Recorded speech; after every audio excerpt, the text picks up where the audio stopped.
A gente respira um pouco dos assuntos internacionais e voltamos para o Congresso Nacional. Gente, viajar não está nada fácil, né?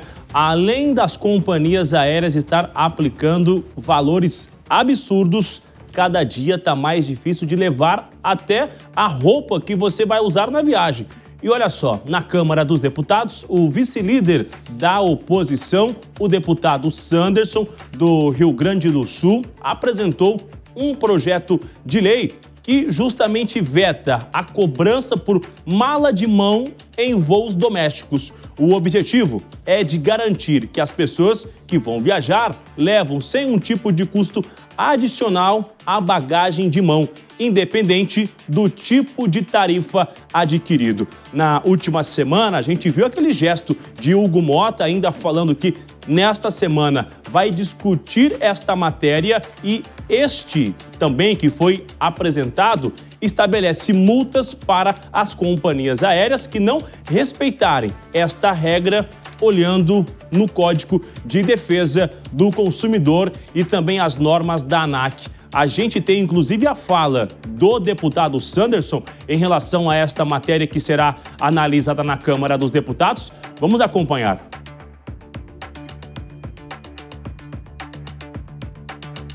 Não tem? A gente volta já com este assunto. Seguimos repercutindo então com os nossos comentaristas sobre este assunto que rende e rende muito. Vou chamar o João Bellucci. João, a gente vê que viajar não está nada fácil. Está muito caro para qualquer lugar, até mesmo internacional ou aqui dentro em voos regionais. E agora a gente vê com novas modalidades. O que está faltando é um incentivo do governo para as companhias conseguirem se manterem e não terem que repassar isso imediatamente para quem está viajando, para os seus clientes, ou de fato há uma falta de respeito com o consumidor? Acho que um pouco de tudo, viu, Bruno? E a gente bem observa que o setor, especialmente da aviação, ele é um setor muito atrelado ao governo e depende muito de ingerências, influências ali políticas. Vide a história do Brasil, que tem, né, falências históricas e de grandes empresas do setor, e essa situação se opera no mundo também, em razão da volatilidade, né, do preço dos combustíveis, de muito avião vazio, né, mundo afora. Então, é um setor que sempre sofre, né, e aqui no Brasil, então, a gente nem se fala, né, tivemos o caso da Varig, VASP, enfim, grandes empresas aí que aparentavam serem colossos e acabaram indo à bancarrota. Mas o que chama atenção nesse caso não é a questão dos nossos deputados sempre com projetos pontuais, em questões pontuais que, em verdade, geram a eles o engajamento, né? O nome deles é ventilado, mas nunca se objetiva a questão da reestruturação do sistema como um todo. O governo chegou a propor recente, né? Acabou avançando e agora deu uma esfriada no assunto, questão de passagens mais baratas, subsidiadas, outro tema que não avançou. O grande custo no país com relação às empresas aéreas acaba sendo do combustível, né? As empresas sempre reclamam do preço do combustível e acaba cada vez mais enxugando custos. A gente, se puxar poucos anos atrás, né? Você pegar um voo era até um ato, né?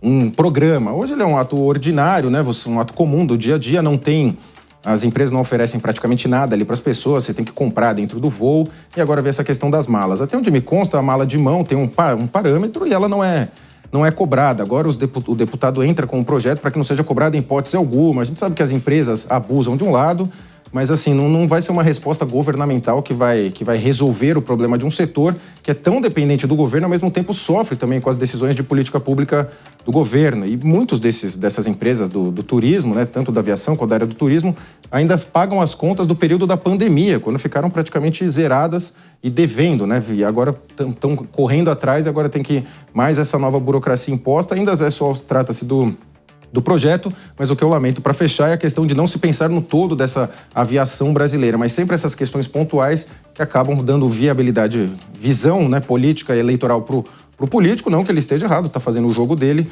mas assim, não se pensa na estrutura do todo.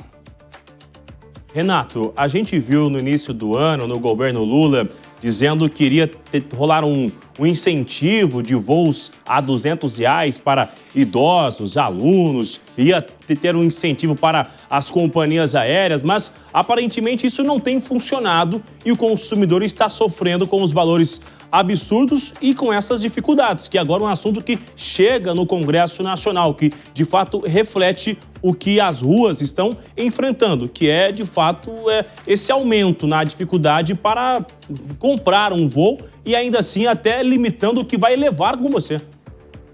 A bagagem de mão, como o João falou, boa tarde, Bruno, a bagagem de mão, como o João falou, ela não é cobrada, mas o que eles estão cobrando demais é a primeira mala, a segunda mala despachada, uma mala e uma sacola, tem uns que fazem você despachar, tem uns que fazem você, inclusive, pagar. O problema do Brasil, ele tem 3 empresas aéreas operando, o João tá certo, é complicado, a gente precisa reformar o nosso sistema até para empresas de fora operarem aqui dentro. Já foi feita uma tentativa dessas empresas comprarem alguns voos domésticos, mas elas não se interessaram, porque a nossa gasolina de avião é uma das mais caras do mundo, o preço da taxação dos aeroportos é muito caro. Então, assim, requer aí um grande empenho do governo. Essa questão que você falou, que no começo do ano o governo tinha falado ali que ia diminuir a taxa, que ia ter taxas especiais, no começo da gestão, aconteceu muito que era o ministro Márcio França, ele colocou essa questão na mesa, mas logo ele saiu ali do ministério, foi para as pequenas empresas e entrou o Silvio Costa Filho, e isso se enterrou praticamente. O que se falou é de transformação de aeroportos, teve sim a privatização de alguns, a mudança ali de alguns aeroportos, mas isso não mudou na realidade. Sem dúvida nenhuma, os preços são muito abusivos. São Paulo e Rio Branco, por exemplo, está em torno ali de R$7 mil ida e volta. Isso é um absurdo total. Outro dia eu fui ver o preço ali para algumas regiões do Brasil, eu viajo muito, eu fiquei assustado ali. E se você não compra muito antes, você tem preços estratosféricos. E essa questão da cobrança da mala também é muito comum. Hoje em dia você tem que praticamente despachar quase tudo, eles fazem com que você despache. Você não tem mais uma série de comodidades que você tinha, as comidinhas, né, que você, às vezes são trechos curtos, tudo bem, agora trechos de 3 horas, 4 horas, não tem praticamente mais nada ali para você comer, você tem que pagar se você quiser uma poltrona melhor, você tem que pagar muito mais se você tiver obesidade, por exemplo, naquela poltrona maior, e aqui as filas especiais também, você normalmente deixa ali R$100, R$120 extra, né, o voo. Então, sem dúvida nenhuma, essa iniciativa é interessante, mas a cobrança de mala de mão, ela já não existe. Talvez ele quer coibir porque, às vezes, a pessoa vem com uma sacola, com uma mochila e a mala de mão, e daí tem que pagar um extra. O extra da mala, isso sim está muito presente. E tirando facilidades ali por você ser diamante ou plus, sei lá, ser especial ali em algumas companhias, isso precisa de muita milhagem, você tem que pagar e pagar caro, infelizmente. A gente precisa de uma reformulação no sistema aéreo do Brasil e essa relação do consumidor com as empresas. Com certeza, Dorgan, só para completar a sua fala, até para marcar o assento quando você compra, você paga pelo menos R$80 se você for marcar o seu assento. Senão você precisa deixar ele aleatório, gente. É um absurdo sem tamanho. Eu sou de Belém do Pará, tenho família que mora ainda na capital paraense e uma viagem, qualquer passagem para lá não sai por menos de R$1.500, gente. 1.500, 3.000 se for no final do ano. Se você não comprar com antecedência, eu fico ali vasculhando promoção para trazer minha família e vice-versa também. Então é muito difícil realmente. Hoje você só viaja no Brasil para o Nordeste fim de ano se você for rico. Porque realmente pro Nordeste, então o negócio vai até o olho assim, vai 5 mil, 6, 7 mil reais uma passagem, como o Dorgan falou. Então eles aumentam o preço e não melhoram a qualidade do serviço, que é isso que revolta a gente.